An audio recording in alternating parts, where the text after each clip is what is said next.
Salut, c'est Edouard. Dans cette vidéo, j'ai voulu dédier une méthode d'évaluation qui m'est chère et je pense qui est une des principales, voire peut-être la plus importante dans l'expertise immobilière, la valeur intrinsèque. Donc dans cette vidéo, je vais expliquer en quoi elle consiste exactement cette valeur intrinsèque, pourquoi elle peut être utile dans l'expertise immobilière, pourquoi elle est même indispensable dans l'expertise et puis quels sont ses avantages et quels sont ses désavantages. Donc restez bien attentifs jusqu'à la fin de la vidéo pour voir et comprendre tous les éléments qui contribuent à la réussite de la valeur intrinsèque. Premièrement, en quoi est-ce qu'elle consiste la valeur intrinsèque? Eh bien c'est assez simple, c'est la valeur réelle des constructions d'un bâtiment. Ça peut être une maison, un immeuble, une halle industrielle ou artisanale. Donc pour la déterminer, on va calculer la valeur des constructions à neuf à laquelle on va déduire un coût de vétusté. Et cette vétusté, en fait, elle correspond simplement au vieillissement naturel du bâtiment. Ça veut dire que si vous avez construit un bâtiment dans les années 60 ou les années 70, aujourd'hui il a 50 ans, 60 ans, il a forcément vieilli, il vaut moins que s'il était neuf à ce jour. Même si vous avez fait des rénovations, il aura quand même un âge économique certain que vous allez utiliser. Donc vous allez calculer un âge économique du bâtiment, ça c'est une approximation de l'expert. Et puis ensuite vous allez utiliser la formule de Ross en général, c'est ce qui est bien utilisé, bien répandu en tout cas en Suisse. C'est ce que j'utilise personnellement. Donc c'est une formule mathématique qui vous permet de définir un âge économique du bâtiment et puis une certaine vétusté, donc un pourcentage de la valeur à neuf à déduire du bâtiment en fonction de son âge. Et puis on va découper le coût de construction à neuf du bâtiment en CFC. Le CFC, c'est les codes de frais de construction utilisés par les architectes en Suisse qui définissent les catégories de travail différentes dans la construction d'un bâtiment. Ça veut dire typiquement CFC 0, c'est la valeur du terrain, CFC 1, c'est les travaux préparatoires à la construction, CFC 2, c'est les coûts de construction du bâtiment, le CFC 4, c'est les aménagements extérieurs du bâtiment et le CFC 5, c'est des frais secondaires à la construction, donc ça veut dire coût de l'autorisation de construire, les taxes, l'assurance CRC de construction, puis les intérêts du crédit de construction par exemple. Donc pour constituer la valeur intrinsèque, on va commencer par définir le CFC 2, la valeur du terrain, on la fera par après. Donc le CFC2, c'est le coût du bâtiment. Le coût de construction du bâtiment, ici en Suisse, il est défini par un franc, donc des francs par mètre cube. Donc en fonction du volume qui est construit, on va y attribuer un coût par mètre cube et puis ça va nous donner la valeur de construction des bâtiments purs. Admettons, dans une villa individuelle, on sera entre 900 et peut-être 1000 francs par mètre cube de construction.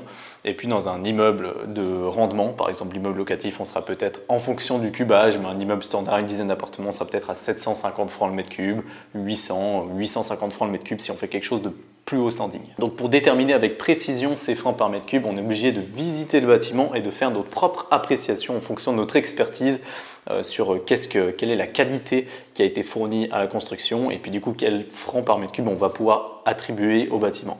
Ensuite, le CFC4, donc les aménagements extérieurs. Pour déterminer combien de mètres carrés d'aménagement extérieur on va avoir à fournir, on va simplement prendre la surface du terrain, on va diminuer l'emprise au sol du bâtiment, ça veut dire le rez-de-chaussée, la taille du bâtiment sur le terrain, et puis il va nous rester en fait simplement la bande en fait autour qu'on va devoir aménager. Donc si on a des données assez précises de l'aménagement extérieur, on peut le mettre simplement comme forfait si on sait combien ça a coûté d'aménager l'extérieur. Et puis si on ne connaît pas ce coût-là, on va prendre un franc par mètre carré d'aménagement extérieur qui sera situé en général, si on n'a que de la pelouse par exemple, ça peut être 50 francs le mètre carré. Et puis si on n'a que du goudron, ça peut être 150, 200 francs le mètre carré. Ça dépend de l'aménagement qu'on va fournir. Par exemple, en montagne, il y a des murs de soutènement qui sont souvent importants et qui coûtent très cher. Donc là, on aura aussi des francs par mètre carré qui sont plus importants que si on a simplement un immeuble avec un petit peu de pelouse. Et enfin, on n'a plus qu'à définir le CFC5. Le CFC5, c'est les frais secondaires, donc toutes les taxes qui sont liées à la construction du bâtiment, tous les frais liés à la construction. Et puis en général, c'est un pourcentage sur le CFC2 plus le CFC4, donc le coût de construction du bâtiment, et qui sera de l'ordre de 5 à 7, 8% en fonction du bâtiment. Donc quand on a défini le CFC 2, 4, 5, on a le coût du bâtiment complet de construction, et puis on n'a plus qu'à définir la valeur du terrain. Et pour ce faire, ce qu'on va utiliser en général pour un immeuble qui est construit, c'est la méthode des classes de situation, ça s'appelle.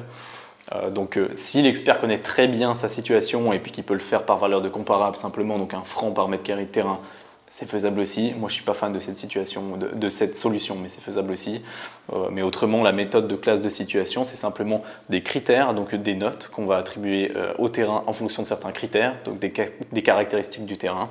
Ça veut dire la situation du terrain, est-ce qu'on est en station de ski, est-ce qu'on est proche d'une ville, proche d'un village, l'attractivité du terrain, la nuisance aussi, et puis l'état du marché, l'équilibre du marché. Est-ce qu'il y a beaucoup de demandes, plus d'offres que de demandes ou plus de demandes que d'offres? Une fois qu'on a déterminé la moyenne de toutes les notes, donc il y a 5 critères, ça nous donne une note du terrain. Et puis avec cette note-là, moyennant un petit calcul mathématique, on va définir l'incidence foncière du terrain. L'incidence foncière, en fait, si vous voulez, c'est simplement le terrain divisé par le terrain plus le bâti. C'est un pourcentage qui représente en fait l'impact économique du terrain par rapport à l'ensemble qui est construit. Donc plus vous construisez cher et puis plus votre terrain aura de la valeur. C'est d'ailleurs par cette méthode qu'on arrive des fois avec des terrains qui sont tout petits, qui ont été développés il y a très longtemps quand il n'y avait pas vraiment de règlement de construction, donc au début des années 1900, 1930, 1940. Là, on pouvait construire vraiment sur tout le terrain en entier, donc sans limite de zone et puis sans limite de hauteur, des fois même. Et ben, on a des mètres carrés de terrain qui sont gigantesques. On peut arriver à des 10 000 francs le mètre carré de terrain, juste parce que le terrain vaut ce qui est développable dessus ou ce qui est développé. Donc plus il est construit et plus il a de la valeur.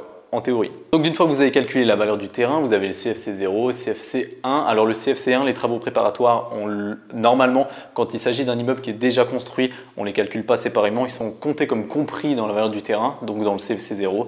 Et puis si on expertise un terrain qui est nu et qui doit être développé, on va prendre en général, allez, 2%, 2-3% de la valeur du terrain, ça dépend vraiment de la situation et c'est du cas par cas. Ça peut être beaucoup plus élevé s'il y a vraiment beaucoup de travaux préparatoires à faire et puis ça peut être minime s'il y a peu de travaux préparatoires à faire. Ensuite, quand on a défini tous les CFC de 0 à 5, on a l'immeuble complet, terrain plus bâtiment, on a la valeur intrinsèque à 9, on va déduire la vétusté qu'on aura calculée auparavant avec la formule de Ross et puis ça va nous donner une valeur de l'immeuble à l'instant T en fonction de l'état de ses constructions. Donc d'une fois que cette valeur intrinsèque elle est déterminée, qu'est-ce qu'il nous reste à faire? C'est l'utiliser. Et puis à quoi est-ce que ça sert cette valeur intrinsèque? Alors les avantages qu'elle a, c'est qu'elle nous permet de bien comprendre quel est le coût de l'immeuble en fait. Et puis qu'est-ce que ça coûterait de le reconstruire à zéro, qu'est-ce que ça coûterait de le rénover. On peut aussi faire la comparaison, la différence entre sa valeur à neuf et puis sa valeur actuelle, donc après vétusté.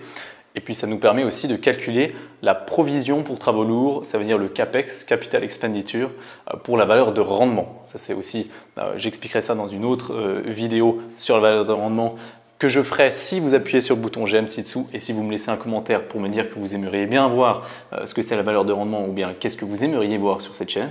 Mais grosso modo, ce CAPEX, c'est combien ça coûte à rénover le bâtiment parce que chaque X années, 20 ans, 25 ans, 30 ans, vous devez investir de l'argent pour rénover les constructions, ce qui est tout à fait normal. Et puis la valeur intrinsèque, elle nous permet de calculer ça. Donc même dans une valeur de rendement, bien que cette valeur intrinsèque ne serve pas directement à définir la valeur de marché, on l'utilise pour ce calcul de CAPEX. Et malgré tout, cette valeur, elle a un désavantage. Son désavantage, c'est qu'elle est très peu flexible quand on l'utilise pour le calcul de la valeur de marché. Ça veut dire typiquement pour une maison, ça se fait encore en Suisse, mais ça se fait plus dans les pays voisins parce qu'elle a été remplacée justement cette valeur intrinsèque par une valeur par comparable qu'on appelle, c'est simplement un franc par mètre carré de construction qui va nous donner une valeur de marché, ce qui est beaucoup plus pertinent à mon sens pour une maison individuelle par exemple. Donc ici, c'est aussi gentiment en train de disparaître en Suisse, mais beaucoup plus lentement. Et puis, je pense que c'est plus pertinent d'utiliser une valeur par comparable parce qu'en tant que courtier, j'ai aussi vu à quel point elle est peu flexible en fait, la valeur intrinsèque. Elle est très bien pour définir le coût de construction, mais par contre, elle n'arrive pas à s'adapter à une évolution du marché qui est rapide. Elle s'adapte beaucoup moins à l'offre et la demande par rapport à la valeur par comparable. Donc par exemple, en résidence de montagne depuis le Covid, en Suisse, les résidences secondaires ont explosé tout simplement. Les prix ont beaucoup augmenté, 10, 15, 20% en quelques mois. Et puis du coup, la valeur intrinsèque, on s'est rendu compte que ça ne marchait pas très bien, étant donné que vous calculez la valeur de construction qui, au mois de mars et puis au mois de juin, elle est identique, la valeur de construction. Mais par contre, du coup, c'est que la valeur de terrain qui bouge pour la valeur intrinsèque pour définir la valeur de marché. Mais donc ça veut dire que la valeur de terrain elle est faible par rapport au coût qui est global. Ça veut dire qu'en quelques mois, vous pouvez simplement passer d'une incidence foncière par exemple de 20% à 30-35%. Même j'ai vu dans des stations de ski, ce qui fait pas vraiment beaucoup de sens et ce qui est compliqué à expliquer de pourquoi est-ce qu'on construit au même prix, mais le terrain par contre il a pris 40% quoi, en quelques mois. Et puis ça, c'est compliqué à justifier. Et du coup, la valeur par comparable, elle est beaucoup plus simple parce que vu que c'est un franc par mètre carré de construction, admettons qu'au mois de juin, c'était 6 000 francs par mètre carré, c'est tout à fait possible qu'au mois de septembre, ce soit 6 500 francs par mètre carré. Ça fait du sens et c'est facile à expliquer. C'est juste qu'il y a eu plus de demandes et puis du coup moins d'offres et du coup les prix par mètre carré ont augmenté. Après ça, ce n'est que mon avis, hein. C'est tout à fait possible. On a des défenseurs de la valeur intrinsèque que j'arrive à comprendre aussi tout à fait parce que je la trouve parfaitement pertinente pour la majorité des cas. Voilà, donc sur la valeur réelle, je pense qu'on a fait le tour, c'est plus ou moins tout. Merci beaucoup d'avoir regardé la vidéo jusqu'à la fin. N'oubliez pas de cliquer sur le bouton j'aime et de me laisser un commentaire pour me dire qu'est-ce que vous aimeriez voir sur cette chaîne et puis je m'adapterai à vos désirs. Allez, à très vite, ciao!